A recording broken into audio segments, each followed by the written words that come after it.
हर हर महादेव। शिव महापुराण के कथा वाचन में आपका स्वागत है। सभी भक्त धर्म लाभ उठाएं। विद्येश्वर संहिता 11वां अध्याय, शिवलिंग की स्थापना और पूजन विधि का वर्णन। वीडियो में आगे बढ़ने से पहले कृपया हमारे चैनल को सब्सक्राइब करें और अगर आपको यह वीडियो पसंद आए तो हमारे वीडियो को लाइक करें और अपने दोस्तों और परिवार के साथ शेयर करें। अपडेट रहने के लिए बेल आइकन दबाएं। ऋषियों ने पूछा, सूत जी, शिवलिंग की स्थापना कैसे करनी चाहिए तथा उसकी पूजा कैसे, किस काल में तथा किस द्रव्य द्वारा करनी चाहिए। सूत जी ने कहा, महर्षियों, मैं तुम लोगों के लिए इस विषय का वर्णन करता हूँ, इसे ध्यान से सुनो और समझो। अनुकूल एवं शुभ समय में किसी पवित्र तीर्थ में, नदी के तट पर, ऐसी जगह पर शिवलिंग की स्थापना करनी चाहिए जहाँ रोज पूजन कर सके। पार्थिव द्रव्य से, जलमय द्रव्य से अथवा तेजस द्रव्य से पूजन करने से उपासक को पूजन का पूरा फल प्राप्त होता है। शुभ लक्षणों में पूजा करने पर यह तुरंत फल देने वाला है। चल प्रतिष्ठा के लिए छोटा शिवलिंग श्रेष्ठ माना जाता है। अचल प्रतिष्ठा हेतु बड़ा शिवलिंग अच्छा रहता है। शिवलिंग की पीठ सहित स्थापना करनी चाहिए। शिवलिंग की पीठ गोल, चौकोर, त्रिकोण अथवा खाट के पाए की भांति ऊपर नीचे मोटा और बीच में पतला होना चाहिए। ऐसा लिंग पीठ महान फल देने वाला होता है। पहले मिट्टी अथवा लोहे से शिवलिंग का निर्माण करना चाहिए। जिस द्रव्य से लिंग का निर्माण हो उसी से उसका पीठ बनाना चाहिए। यही अचल प्रतिष्ठा वाले शिवलिंग की विशेषता है। चल प्रतिष्ठा वाले शिवलिंग में लिंग व प्रतिष्ठा एक ही तत्व से बनानी चाहिए। लिंग की लंबाई स्थापना करने वाले मनुष्य के 12 अंगुल के बराबर होनी चाहिए। इससे कम होने पर फल भी कम प्राप्त होता है, परंतु 12 अंगुल से लंबाई अधिक भी हो सकती है। चल लिंग में लंबाई स्थापना करने वाले के 1 अंगुल के बराबर होनी चाहिए, उससे कम नहीं। यजमान को चाहिए कि पहले वह शिल्प शास्त्र के अनुसार देवालय बनवाए तथा उसमें सभी देवगणों की मूर्ति स्थापित करे। वर्टिकल बार देवालय का गर्भगृह सुंदर, सुदृढ़ और स्वच्छ होना चाहिए। उसमें पूर्व और पश्चिम में 2 मुख्य द्वार हों। जहां शिवलिंग की स्थापना करनी हो उस स्थान के गर्त में नीलम, लाल, वैदूर्य, श्याम, मरकत, मोती, मूंगा, गोमेद और हीरा, इन 9 रत्नों को वैदिक मंत्रों के साथ छोड़े। 5 वैदिक मंत्रों द्वारा 5 स्थानों से पूजन करके अग्नि में आहुति दें और परिवार सहित मेरी पूजा करके आचार्य को धन से तथा भाई बंधुओं को मनचाही वस्तु से संतुष्ट करें। याचकों को सुवर्ण, गृह एवं भू संपत्ति तथा गाय आदि प्रदान करें। स्थावर जंगम सभी जीवों को यत्न पूर्वक संतुष्ट कर एक गड्ढे में सुवर्ण तथा 9 प्रकार के रत्न भरकर वैदिक मंत्रों का उच्चारण करके परम कल्याणकारी महादेव जी का ध्यान करें। तत्पश्चात नाद घोष से युक्त महामंत्र ओंकार का उच्चारण करके गड्ढे में पीठ युक्त शिवलिंग की स्थापना करें। वहां परम सुंदर मूर्ति की भी स्थापना करनी चाहिए तथा भूमि संस्कार की विधि जिस प्रकार शिवलिंग के लिए की गई है उसी प्रकार मूर्ति की प्रतिष्ठा भी करनी चाहिए। मूर्ति की स्थापना अर्थात प्रतिष्ठा पंचाक्षर मंत्र से करनी चाहिए। मूर्ति को बाहर से भी लिया जा सकता है, परंतु वह साधु पुरुषों द्वारा पूजित हो। इस प्रकार शिवलिंग व मूर्ति द्वारा की गई महादेव जी की पूजा शिवपद प्रदान करने वाली है। स्थावर और जंगम से लिंग भी 2 तरह का हो गया है। वृक्ष लता आदि को स्थावर लिंग कहते हैं और कृमि कीट आदि को जंगम लिंग। स्थावर लिंग को सींचना चाहिए तथा जंगम लिंग को आहार एवं जल देकर तृप्त करना चाहिए। यूं चराचर जीवों को भगवान शंकर का प्रतीक मानकर उनका पूजन करना चाहिए। इस तरह महालिंग की स्थापना करके विविध उपचारों द्वारा उसका रोज पूजन करें तथा देवालय के पास ध्वजारोहण करें। शिवलिंग साक्षात शिव का पद प्रदान करने वाला है।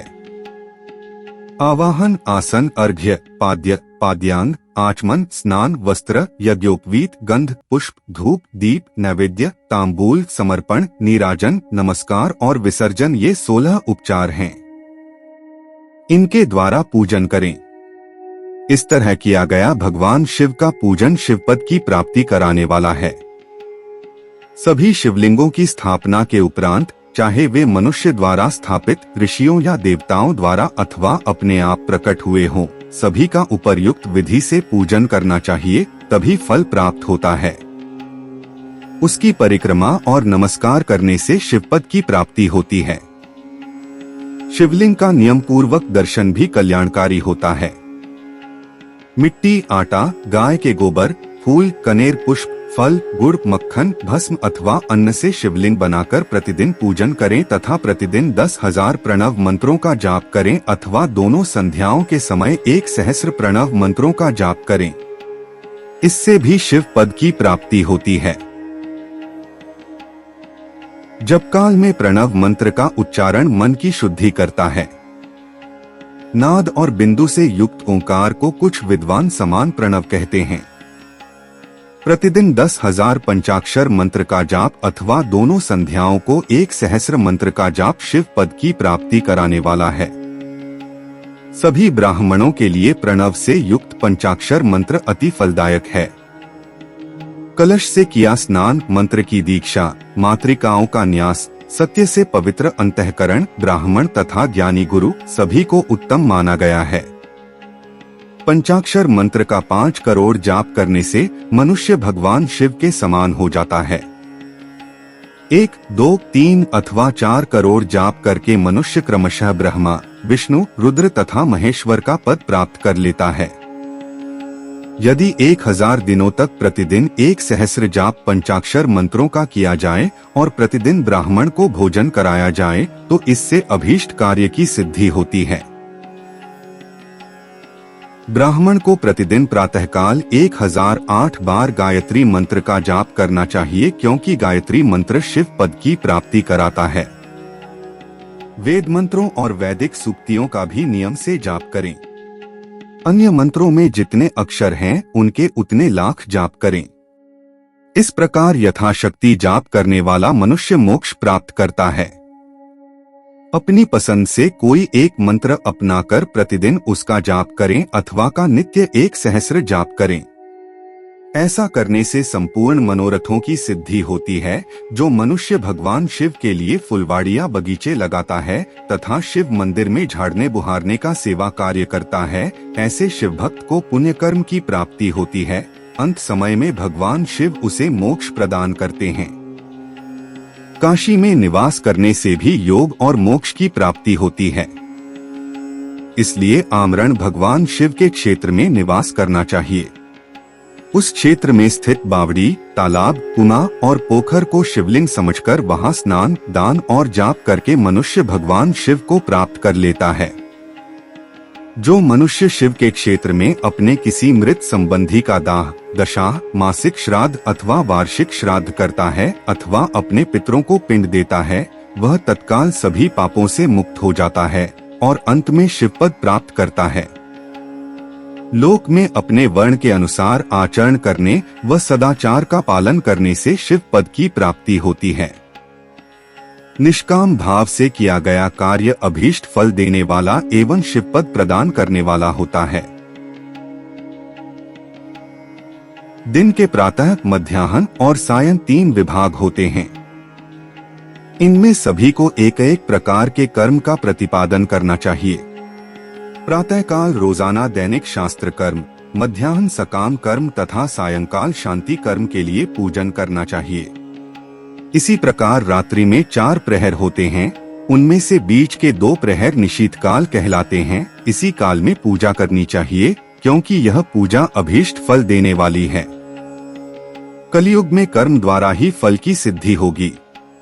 इस प्रकार विधि पूर्वक और समयानुसार भगवान शिव का पूजन करने वाले मनुष्य को अपने कर्मों का पूरा फल मिलता है। ऋषियों ने कहा, सूत जी, ऐसे पुण्य क्षेत्र कौन कौन से हैं, जिनका आश्रय लेकर सभी स्त्री पुरुष शिवपद को प्राप्त कर लें? कृपया कर हमें बताइए। यह वीडियो इस श्रृंखला में 9वां है। इस वीडियो में हमने 11वां अध्याय को कवर किया है। हम 10वां वीडियो से जारी रखेंगे। बेल आइकॉन को जरूर दबाएं ताकि जब हम अगला वीडियो अपलोड करें तो आपको नोटिफिकेशन मिल जाए।